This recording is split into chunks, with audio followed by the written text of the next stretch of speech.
All right, D-Roy, you continue to amaze and bring our viewers or our listeners, everyone, amusement, befuddledness. What do you got new for us today on Deathpiles and Tax? You're going to just blow somebody's socks off with what's going on in your life. Well, you can sponsor me if you'd like. That would be the real dream. I can come tell you these stories for a small fee. You can have me come over. We can go shopping. I can just tell you stories. A full-time entertainment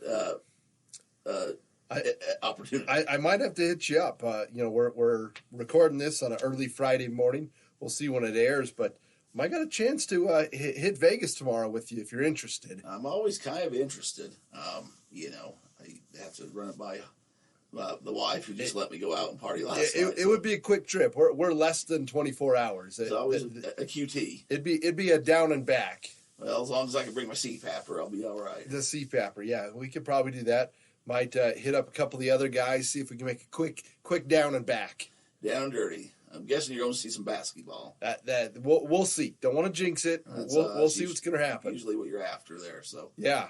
Well, this time of year, anyways. Yeah, it's that time. We got brackets coming out. It's a good time of year. It's a fun time of year. I've been contemplating what I'm doing because eBay and stuff is going okay, but it's not great. It's kind of the lull, and it's hard to say because by not great, it's tough to compare because in the late 2020s, early 21s, it was hot. Like we're talking record hot. So exactly. It's tough to.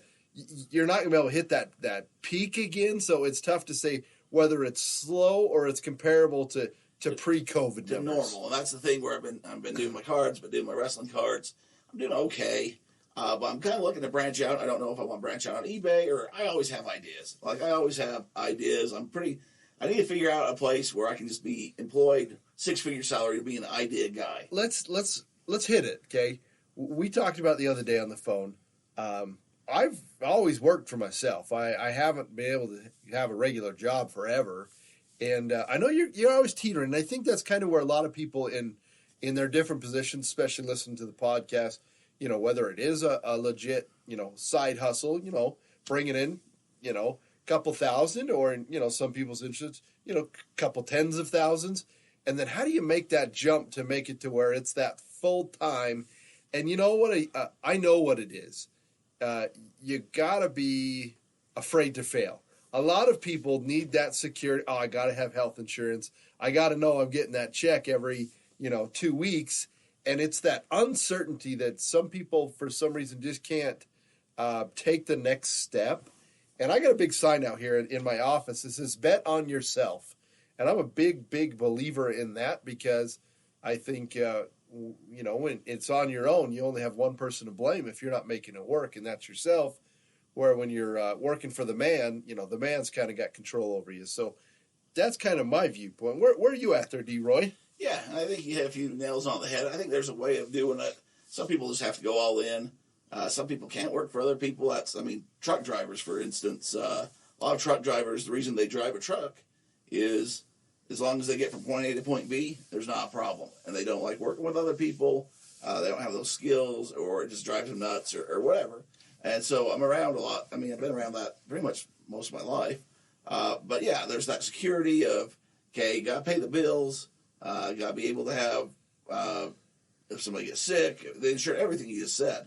I think there's a way of probably doing it where you kind of have to start kind of doing it as you're doing the other, and then you're just spending a lot of time and hours, a lot of energy, see if something works and get it off the ground. And that's where I don't know which way to go, which field to get into. Plus, I'm trying to do online selling stuff, so there's just a lot of time commitment. And then you also want to have a little relaxation, downtime, family time. There's a balance to be found there. But yeah, I'm with you. Bet on yourself. And sometimes that's hard to do. Sometimes I can look at other people in their situation and be like, man, this is 100% what you should do. You'd be successful. This person's got this personality, or they're really good or smart on these things that they're doing, but they just don't have that self-confidence and that self-awareness. Or, I think you're your hardest critic sometimes, or there's a little bit of the puzzle that you haven't got figured out that you could. I mean, like you're living proof here. You were doing your thing, and you've pretty much been doing what you do for a long time, but you were with another group, another thing, and it just wasn't what you wanted. So you said, okay, I'm going to come down closer to home and open up my own thing and buy a building, and you've done it. You're doing it. So it was proof funny. that it works out. It can be done. It was funny. I was just kind of going over some numbers. I'm a big numbers guy, and you, not by numbers, I mean money. I mean, that's what it is. Is you got to have money to make money. And I was going through my books for the last couple of years, and the gal that works with me, she was kind of looking at it, and she's like, I got a question for you. I'm like, okay, what are you looking at? Back here, 5, 6 years, how did you live? I'm like, what do you mean? She's like, you didn't make a lot of money. I'm like, I know I didn't make a lot of money. And that's really kind of the big bet on yourself. I was able to find a way to get a loan, to buy a building. We had sold our house. And I think that was the big part. I mean, we've bounced around, whether we've had a couple different real estate properties that we've bought and sold and owned because I wanted to take it to that next step. And I think that's a lot with what we gave up. We gave up that stability because I knew in order to make that last step, we had to give something up. And we sold a home. We lived in a rental for like 3 years because that's what we needed, because I needed that other money to buy my building. And then I was able to sell the building and buy it back and just kind of shuffle the cups is the way I like to, you move like the ball trick, you put the ball under the three things. The 3-card money. And you shift it around and you're like, where did it go? That's really what you have to do. I mean, it might sound crazy, but that's what just has to happen. Like if you got that hunger, that figure outativeness, that's what has to happen. And you just find a way because you don't know how to fail. Like you might fail and you might live on credit cards. And once you hit like November, you're like, I really need this year to end so that I can get back into tax season. I mean, that's just kind of what happened. And luckily over the last couple of years, we've been financially stable. And I mean, it's all because of years. That's the thing. There is no overnight success. These online businesses, these people that, you can see online, these coaches, like all these people, they have been put in the hustle for years. By the time they get to that point where you're like, man, these guys are pretty successful. Like, yeah, it's because, they sold their house. They lived in a rental. I mean, my wife was working nights. Like we were trading off kids for years to get to this point. So I think that's a lot of it is it's not fast, and you got to be able to have the patience it takes to get where you want to go. Yeah, you definitely have to learn how to juggle, and you've always been somebody that's been able to have a few pokers in the fire and bounce around from different thing to different thing, and part of that is you've been able to create your own schedule to some extent, which is nice. Somebody else that has a full-time job or whatever, you're committed 40 hours a week or whatever from this time to this time, and you got to juggle on that other time, which, is very doable, and sometimes that might be easier because then you do have a structure. I don't know. When you go to New York here this summer, though, because now you're not only living the dream here, but you're going to take the family and go on a little trip. And we talked about that a few times. My 40 days hits on Wednesday. 40 hours. My 40 hours is on Wednesday right now. So once you go back to New York, though, and you see him playing that 3-card money, don't play Adam. You never win. You don't hit. You don't want if you're down in Battery Park. You don't play the 3-card money. Somehow you never win. It's a sucker's game. Speaking of sucker's game, I don't know if you just saw. You get the thing I sent you. Apparently, you might have an opportunity to bet on the WWF or E wrestles here in the next short time period. That's kind of interesting to a guy like me. Your first thought is like, how in the world, like why, like come on, like really? But the way they explained it is you can go bet on like the Oscars, the Academy Awards, who's going to win Best Picture, who's going to be Actor of the Year, that kind of thing. So they're saying in the entertainment realm, you can already bet on things like that. They're entertainment, so as long as they can prove to a reasonable extent that from the time the window opens to the time it closes, only, a handful, 3 or 4 people know what's going to happen, the writers basically, and can hold it till that point until you can't bet anymore before like the performers and things find out if they're winning or not. Because once the word gets out, it could be something that could be very, it could be interesting. I could see how it could be very. I mean, it's going to be like Roman Reigns has like 1,000,000 to 1 odds, like or whatever, and you're like, well, okay, he's losing tonight, or that kind of thing. So it'd be interesting to see how they set a line or a bar on something like that because. I mean, yeah, it's scripted. It's predetermined there. The world is getting stranger every minute. Like I said, I grew up down in the Las Vegas area. We were over the hump and perump, and that was always the stigma that you can't have sports because you're going to bet on them. Think about the world that we've gone in the last 30 years. Pete Rose has got to be kicking himself. He was just ahead of his game. And, but you know what, really? It's kept him relevant for so long. Him betting on baseball was probably the best thing that he ever did. Career-wise, I mean, yeah, he's still known and signing autographs because of that. So, I mean, that's the whole thing, too, is you can't prove what he did or didn't do, but he claims he only bet on himself to win. And that's what you're saying that you did for your own business, is you bet on yourself to win. I got a sign out there that says it. If I'm coaching a guy and he wants to win so bad that he's willing to put money on the line that he's going to win out of his own paycheck, I mean, I can see where you can say, well, that's a problem, or you get mafia and all that, old Vegas involved. But yeah, really, I mean, it's 360. Like Vegas has got professional sports now.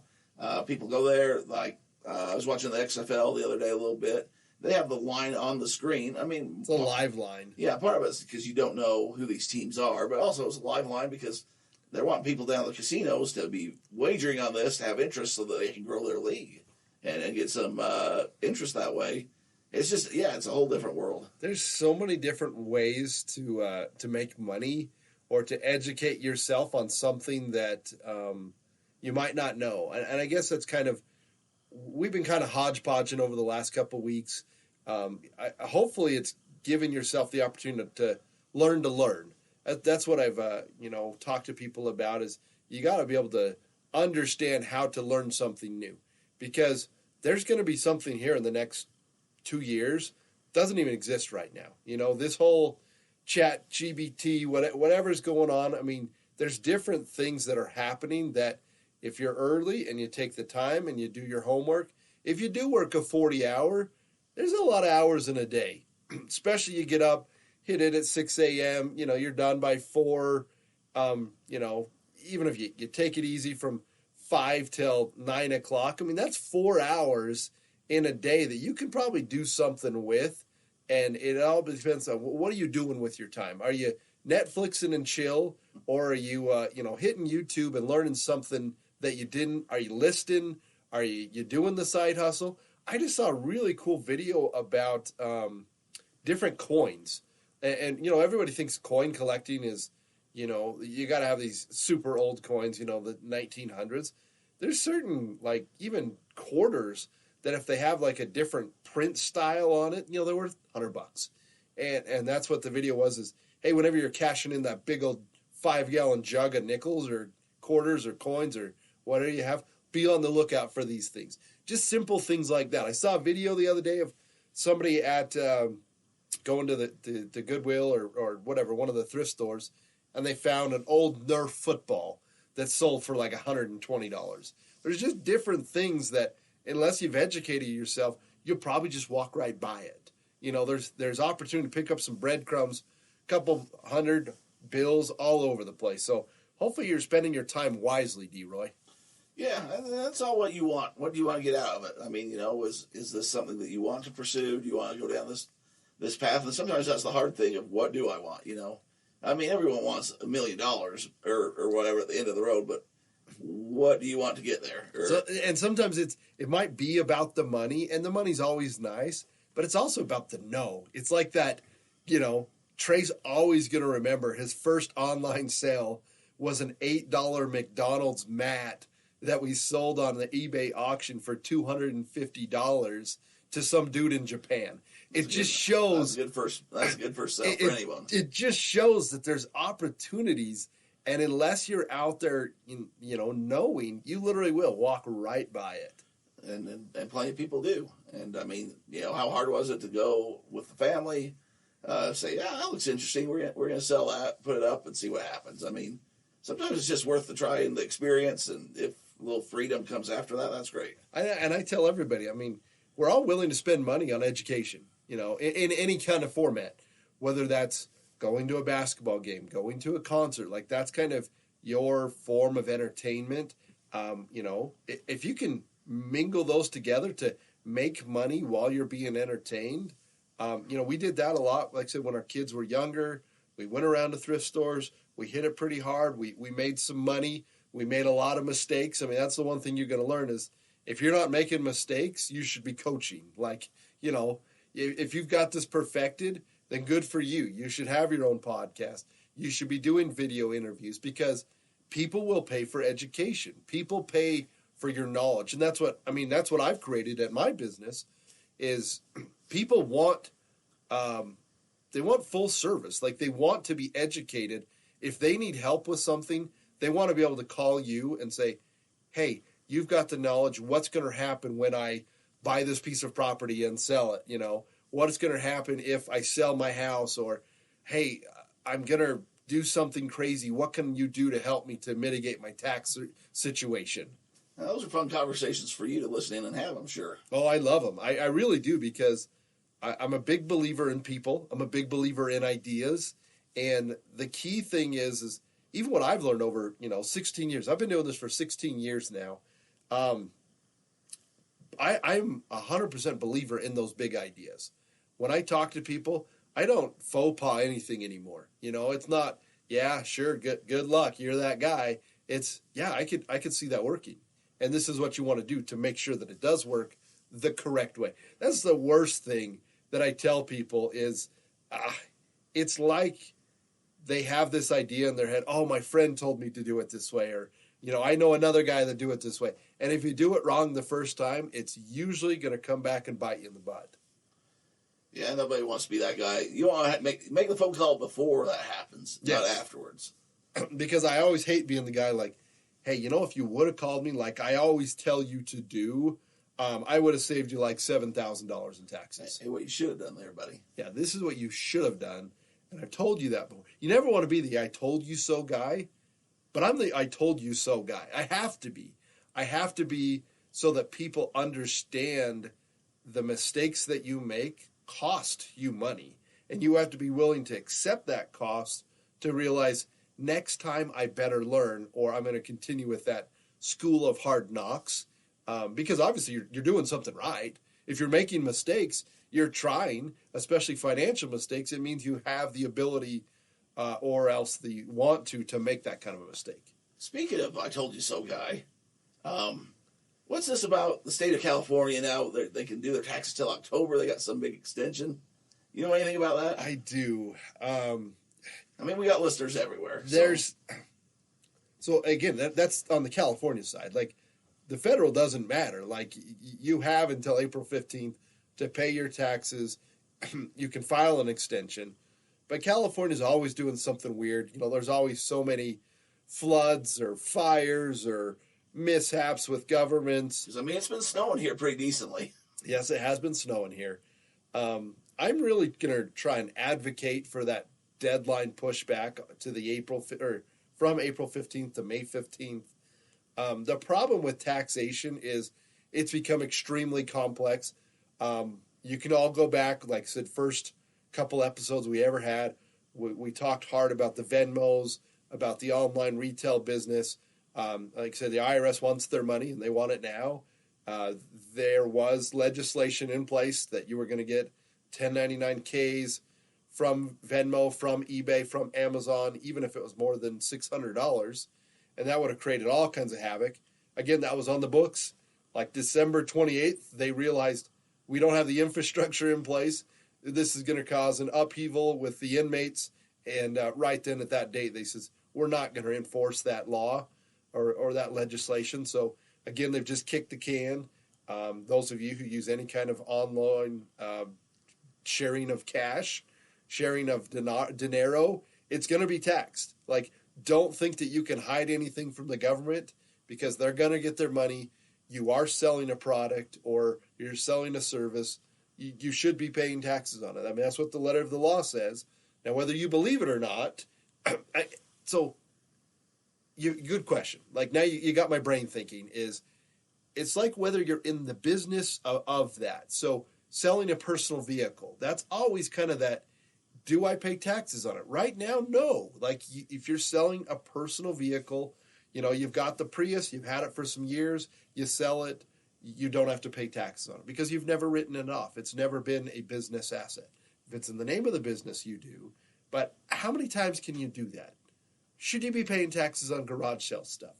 I don't know. I like having it so a lot of people are going to be mad at this statement, but I wish I was getting those, because now I'm trying to go back and do expenses and figure out what went where, and I'm going to Whatnot. I'm like, I didn't sell enough money figure for them to send me the paperwork. I like the paperwork because I'm trying to render up some stuff. Or same with Macari, like some of those things you sell a few $100s on, and this time of year, I'm like, well, I was buying that stuff just to flip or whatever. It's nice to have that paper trail. But if you're talking about yard sales and stuff, like, I mean, that stuff you already bought. You bought it you paid sales tax when you bought it. You're selling it again. Does the government need to double tax and stuff? Like, that's what I kind of hate is there's a lot of things that get taxed multiple times. Like you're talking about cars or different things, but you'll buy something and then you'll sell. I mean, there's just a whole mess, and it's got to be figured out somehow because they'll get their hands in. They'll tax something 3 or 4 times if they can on the same item as it appreciates down. So I think there's got to be a line where it's like yard sales. I don't know. Like it's a sticky mess. There's always sticky messes like coming to the church sales, and then it's like, well, they're tax exempt on a lot of these church thrift store type things.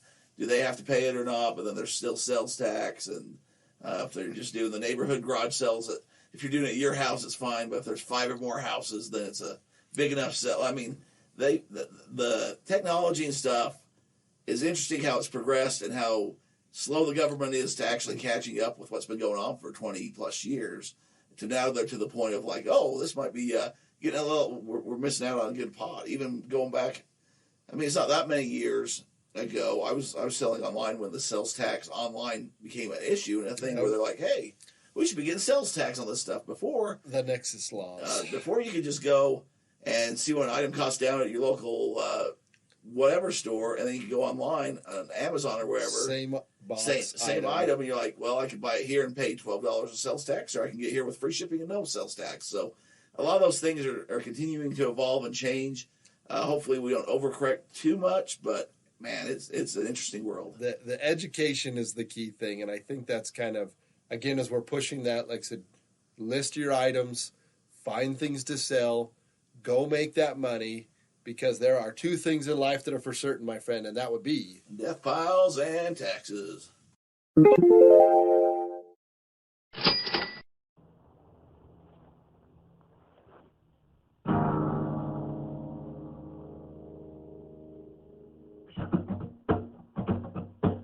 somebody dies and you realize there's piles of stuff laying around,